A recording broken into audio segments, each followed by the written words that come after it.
High guys, welcome to our Facebook blog. তো দেখো আজকের দিনটা কি সুন্দর, তাই না? তো আজকে আমি আর মনোজ একটু চলে গিয়েছিলাম হচ্ছে নিজেদের মতো টাইম স্পেন্ড করতে। বলতে পারো মনোজের 2-3 সপ্তাহ ব্যস্ততার পর আজকে একটু সময় পেলাম আমরা দুজন বের হওয়ার। তো কোথায় যাচ্ছি সত্যি করে বলতে আমরা জানি না। তো ও তো সকাল সকাল খেয়েই বেরিয়েছিল, কিন্তু আমি কিছু খেয়ে বেরোইনি, তাই আমার একটু খিদেও পাচ্ছিল। তো হুট করে নিয়ে গেল হচ্ছে নিমতি ধাবায়। তো চলো আমরা যাই প্রথমে ওখানে। তো আলিপুরদুয়ারে সকাল করে খুব কড়া রোদ, আর রাত্রেবেলা সেরকম ঠান্ডা নেই বললেই চলে। তো দেখো এখানে রোদ এনজয় করতে করতে আমরা চলে যাচ্ছি। এই দেখো আমরা কথা বলতে বলতে আবার চলেও আসলাম নিমতি ধাবায়। তো আমার ইচ্ছে ছিল যে একটু রুটি আর হচ্ছে তড়কা খাবো। তো দেখি গিয়ে কি কি পাওয়া যায় আরও কিছু। তো এই দেখো আমরা চলে যাচ্ছি ভেতরের দিকে।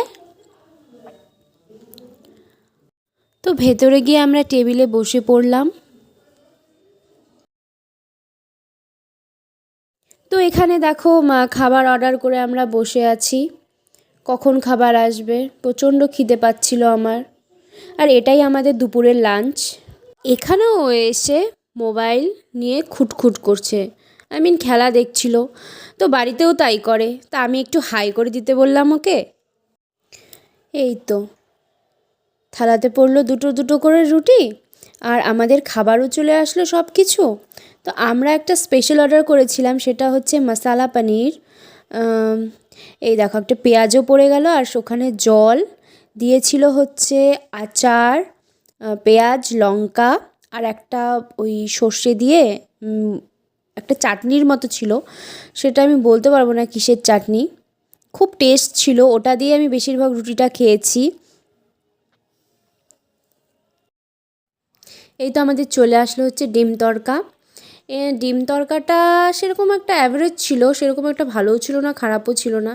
তো ওকে একটু খাইয়ে দিলাম। আর সত্যি কথা বলতে নিমতি হোটেলের যা নাম ছিল, যে এত ফেমাস ছিল, খুব টেস্ট, সেরকম একটা টেস্ট আমি পাই না এখন আর। আর ওদিকে মশালা পনির, ওটার টেস্ট জাস্ট চুমো, লাজবাব ছিল। আর এখানে আমরা খাচ্ছি দেখো। তারপর আমরা খাওয়া দাওয়া সেরে চলে গেলাম হচ্ছে ওই দিকটাতে, লতাবাড়ির দিকটাতে। প্রায় অনেক দিন থেকেই সকালবেলা আলিপুরদুয়ারের ওয়েদারটা খুব ভালোই। মোটামুটি সকালবেলা কড়া রোদ দিচ্ছিল, আগেই বললাম। তো দেখো ওইদিকে আজকের পাহাড়গুলো কি সুন্দর পরিষ্কার দেখা যাচ্ছে, কি ভালো লাগছে। পরে আমরা আর লতাবাড়িতে ঢুকিনি। আমরা গেছিলাম হচ্ছে কালচিনি হয়ে, আর এটা হচ্ছে আটিয়াবাড়ি চা বাগান। আমি অনেক চা বাগান দেখেছি, কিন্তু এই জায়গার চা বাগানগুলো একটু অন্যরকমই সুন্দর ছিল। আর এদিকে দেখো ও একটু